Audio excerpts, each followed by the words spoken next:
Bapak-Bapak Hakim dan Ibu Hakim, Mahkamah Konstitusi, saya ingin sedikit, tadi ada pertanyaan dari Hakim Pak Agil, ini kalau kita hapuskan undang-undang ini, migas, nanti kembali lagi ke model yang lalu, yaitu Pertamina. Dan Pertamina itu lembaga yang paling korup dalam sejarah Indonesia. Dan ketakutan atau kekhawatiran Pak Agil itu sangat masuk akal. Tapi bukan tidak ada solusinya. Ya, kita bisa membuat dua perusahaan negara yang besar supaya saling berkompetisi sehingga manfaatnya buat rakyat besar sekali. Saya berikan contoh, pada saat saya Menko, Indosat dan Telkom itu saling memiliki cross ownership, cross management, ada 30 perusahaan di bawahnya. Sehingga kompetisinya tidak betul-betul real. Kami pisahkan dan pisahkan supaya betul-betul ada dua raksasa yang saling berkompetisi. Dan along the way, pemerintah Indonesia dapat 4,2 triliun rupiah tanpa menjual satu saham pun. Belum pernah terjadi dalam sejarah Indonesia. Karena pada saat mereka dipisahkan harus diadakan revaluasi aset, ada pajak terhadap revaluasi, kemudian ada pajak pada waktu transaksi saham dan sebagainya. Jadi dengan adanya dua raksasa di dalam industri minyak di Indonesia yang berkompetisi di hulu dan hilir, kekhawatiran terhadap kembalinya model Pertamina itu yang saya juga sangat tidak suka, itu kita bisa hindari. Dan banyak negara yang menggunakan model supaya ada dua raksasa, jangan sampai ada satu monopoli. Yang kedua, Pak Hikmawan ini ahli hukum internasional, seperti saya katakan pada kesempatan yang lalu, menurut Profesor Paul Krugman yang melakukan penyelidikan tentang arbitrase internasional, dan dia sampaikan kepada Presiden SBY, 99% dari arbitrase internasional merugikan negara berkembang. Ya, oleh karena itu barangkali penyelesaian arbitrase ini kita jangan masukkan, harusnya hanya menggunakan undang-undang di dalam negeri. Nah, oleh karena itu yang saya juga klarifikasi sedikit tadi, apa yang diceritakan tentang Pak Adi di Rut PLN itu terjadi pada masa Presiden Habibie, bukan pada masa Presiden Gus Dur. Kami tidak menggunakan teknik seperti itu. Seperti kita ketahui, listrik swasta pada zaman Pak Harto itu KKN-nya luar biasa. Ya, dikuasai oleh keluarga Pak atau bisnis kroni dari Pak Ginanjar, ya, dan anak-anak Pak Harto, dan mereka dapat saham kosong.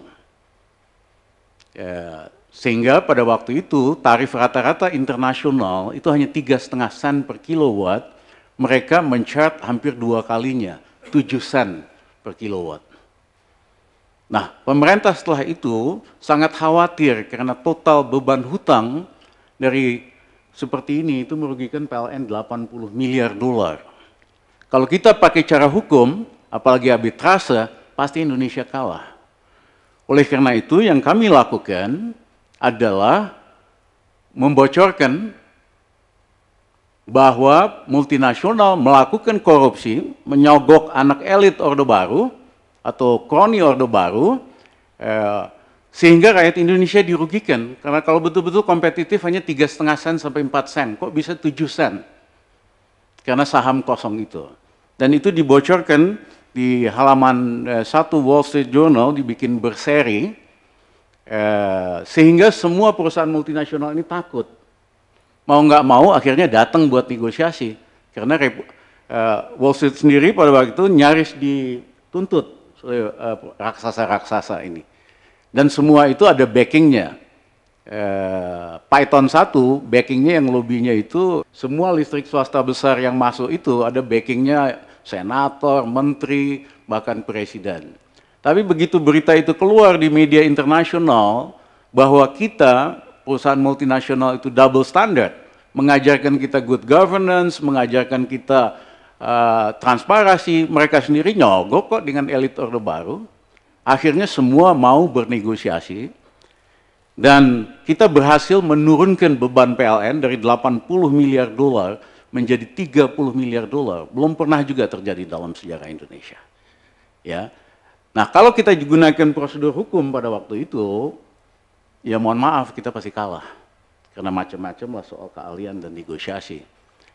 Jadi perusahaan multinasional juga takut karena kalau dia KKN, ya menyogok pejabat negara berkembang, maka dia bisa dihukum di Amerika. Ada undang-undang anti korupsi dan sebagainya. Akhirnya mereka mau negosiasi, setelah itu dibuka di media internasional. Kemudian soal investasi asing, ini Profesor, ini kawan saya betul, jangan terlalu mendewa-dewakan investasi asing. Jepang itu dibangun sama sekali nggak ada investasi asing. Dibangun Jepang setelah habis perang dunia kedua tanpa pinjaman luar negeri, pinjaman domestik ya. Cina, suatu contoh lain, pakai modal asing, tapi sangat restriktif sekali. Negaranya sangat berperan, emang ada asing, ya kan, tapi terbatas peranannya itu, negara masih sangat berkuasa. Cina tidak dibangun dengan hutang. Kita ini Indonesia kasus di mana dibangun dengan hutang, dibangun dengan modal asing. Dan karena dua-duanya saling terkait, yang memberi hutang selalu kemudian memesan undang-undang, termasuk undang-undang migas ini, yang dibiayai oleh USAID, ya kan? Memesan undang-undang yang lain. Jadi pinjaman itu dipakai sebagai conditionalities, prasyarat untuk semakin mempermudah asing menguasai ekonomi Indonesia. Nah menurut saya nggak usah didewa-dewakan, kita juga nggak usah anti asing, saya juga nggak, teman asing banyak, tapi jangan sampai mereka semena-mena, apalagi masuk ke sektor-sektor yang sangat strategis tadi. Nah, yang tadi juga dipertanyakan, bagaimana kalau negara yang ambil eksplorasi? Eksplorasi itu sangat mahal sekali. Justru komponen yang paling besar itu adalah eksplorasi. Begitu sudah ketemu oilnya jadi mudah, uang dapat, pinjaman dapat. Jadi kalau negara terlalu banyak masuk ke eksplorasi, risikonya justru tinggi. Yang saya sarankan, seperti yang saya katakan pada sidang yang sebelumnya, ada pilihan selain production sharing arrangement. Kita mendewa-dewakan soal ini paling hebat, tetapi kenyataannya kan production sharing arrangement makin lama cost recovery-nya makin nggak bisa dikontrol. Produksi anjlok dari 1,3 juta barrel ke 900.000 barrel, tapi cost recovery naik 2 kali. Nah, ada model lain yang sukses di Latin Amerika, di negara-negara Arab, yaitu negara itu memiliki saham perusahaan joint venture dengan asing. Saudi Aramco misalnya, itu saham mayoritasnya negara Saudi Arabia. Ada asingnya, 30% atau berapa. Nah, karena negara ikut di dalam manajemen di situ, di dalam Aramco, pejabat Saudi Arabia belajar tentang bisnis oil yang benar, memahami risikonya dan sebagainya. Ya, menurut saya, ketergantungan terhadap model PSC ini, model yang justru sangat berbahaya, karena mohon maaf, birokrat kita nggak canggih-canggih amat. Ya, jadi suka ditipu-tipu soal cost, misalnya biaya main golf dimasukin cost recovery, biaya headquarters masukin cost recovery. Dan fungsi regulasi dari BP Migas bisa dikembalikan kepada Dirjen Migas yang itu. Jadi Bapak Hakim yang terhormat, saya setuju dengan Pak Hikmana tadi bahwa memang Undang-Undang Dasar pasal 33, 45 itu sangat sumir sehingga mudah dimulti-interpretasikan. Oleh karena itu kami menyarankan nanti setelah SBY nggak jadi presiden, kita ajukan Undang-Undang Amandemen yang baru di mana dimasukkan kata-kata memiliki. Kekayaan alam itu dimiliki oleh negara, dimiliki oleh rakyat, dikelola oleh negara, dimanfaatkan sebesar-besarnya untuk rakyat. Sehingga tidak bisa ada lagi multi-interpretasi.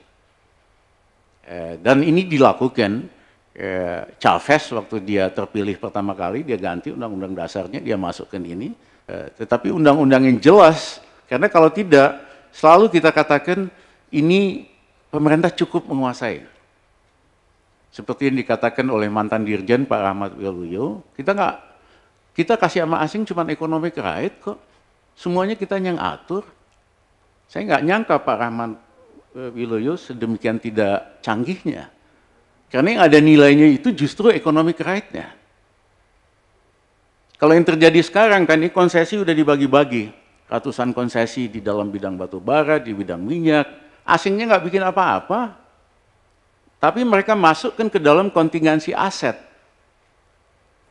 Ya, itu salah satu tambang yang paling kaya di Indonesia, paling bagus di Kalimantan Tengah, milik BP Biliton.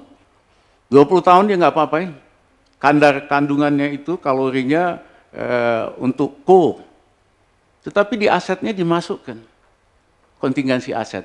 Sehingga BP Biliton bisa mencari uang, menerbitkan bond, atau cari uang lebih banyak, nilai sahamnya naik, dipakai untuk investasi tidak di Indonesia, dipakai di negara lain. Nah, banyak sekali dari ratusan konsesi yang diberikan kepada asing, baik di sektor oil and gas, itu nggak ada eksplorasi, nyaris nggak jalan sama sekali.